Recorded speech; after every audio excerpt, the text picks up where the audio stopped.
கோவையில் திமுக முப்பெரும் விழா சனிக்கிழமை நடைபெற உள்ள நிலையில் தேர்தல் வெற்றி விழா கூட்டத்திற்கு கோவையை தேர்வு செய்ய காரணம் என்ன என்பது குறித்து விவரிக்கிறது இந்த செய்தி தொகுப்பு.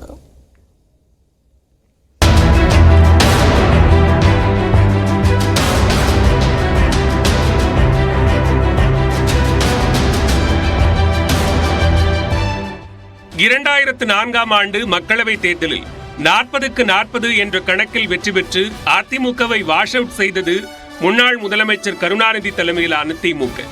அதன் பிறகு 20 ஆண்டுகளுக்கு பின் முதலமைச்சர் மு.க.ஸ்டாலின் தலைமையில் மீண்டும் அந்த சாதனையை நிகழ்த்தியுள்ளது திமுக. இதனை கொண்டாடும் வகையில் கோவை கொடிசியா மைதானத்தில் மாபெரும் விழாவிற்கு திமுக தலைமை ஏற்பாடு செய்துள்ளது.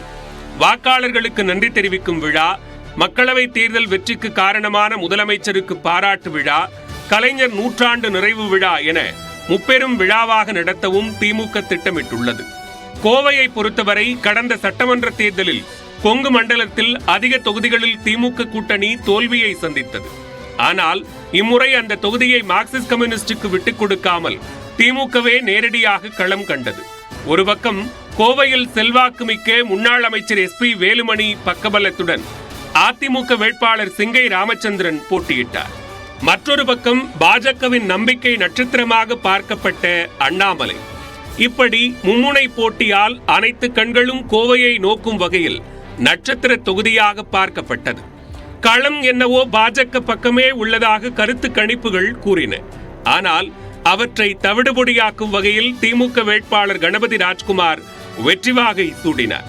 இந்நிலையில்தான் முப்பெரும் விழாவிற்கு கோவையை தேர்வு செய்துள்ளார் முதலமைச்சர் மு.க.ஸ்டாலின். மேற்கு மண்டலம் தங்களின் பட்டா நிலம் என்பது போல நினைத்துக் கொண்டு அங்குள்ள மக்களை வஞ்சித்து அரசியல் லாபம் தேடிய அரசியல் கட்சிகளின் நிலை என்ன என்பதை தேர்தல் வெற்றி உணர்த்தியிருப்பதாக அவர் குறிப்பிட்டிருந்தார். இதுதான் கோவையில் வெற்றி விழாவை நடத்துவதற்கான காரணம் என்றும் தொண்டர்களுக்கு எழுதிய கடிதத்தில் முதலமைச்சர் ஸ்டாலின் தெரிவித்திருந்தார். மேற்கு மண்டலத்தை தங்கள் கோட்டை என்று சிலர் கூறி வந்ததாகவும், ஆனால் அது திமுக கையில்தான் உள்ளது என்பதை மக்கள் நிரூபித்திருப்பதாகவும் அமைச்சர் முத்துசாமி கூறியிருந்தார். மேற்கு மண்டலம் என்று பல பேர் பேசிக் கொண்டிருந்தார்கள். இன்றைக்கு மேற்கு மண்டலம் மொத்தமாக திமுகவினுடைய கையிலே தான் இருக்கிறது என்பதை இந்த மக்கள் நிரூபித்திருக்கிறார்கள். நாங்கள் இன்னும் கொஞ்சம் தள்ளி போகிறதுக்கு ஏற்பாடு பண்ணணும். இவங்க விடலை, எங்களுக்கு அறிவிச்சுட்டு எங்களை நீங்கள் தள்ளி அங்கே போனீங்கன்னா எப்படி அப்படின்னு சொல்லிட்டாங்க. இல்லைனாக்கா அந்த மழை அந்த கொஞ்சம் சகதியாக இருக்கிற காரணத்தால் இன்னும் கொஞ்சம் தள்ளி போகிறதுக்கு பண்ணணும். ஈரோடு பக்கம் போயிடலான்னு முடிவு பண்ணோம், விடமாட்டாங்க.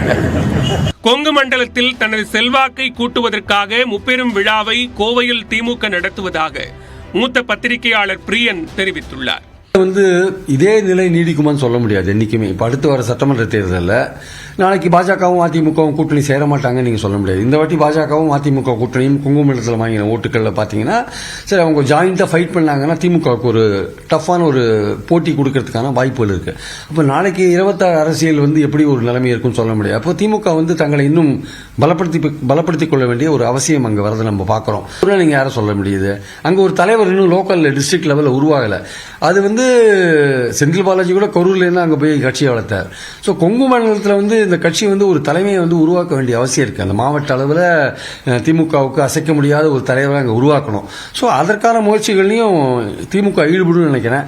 அதுக்கு ஒரு படியாக கூட இந்த மாநாடுகள் உதவும் நான் நினைக்கிறேன். ஆக்சுவலா இந்த பிரம்மாண்ட முப்பெரும் விழா கோவையில் செல்வாக்கை உயர்த்தி திமுகவின் கோட்டையாக மாறுமா, செந்தில் பாலாஜி போன்ற வலுவான 2ஆம் கட்ட தலைவரை உருவாக்குமா என்பதை பொறுத்திருந்தே பார்க்க வேண்டும்.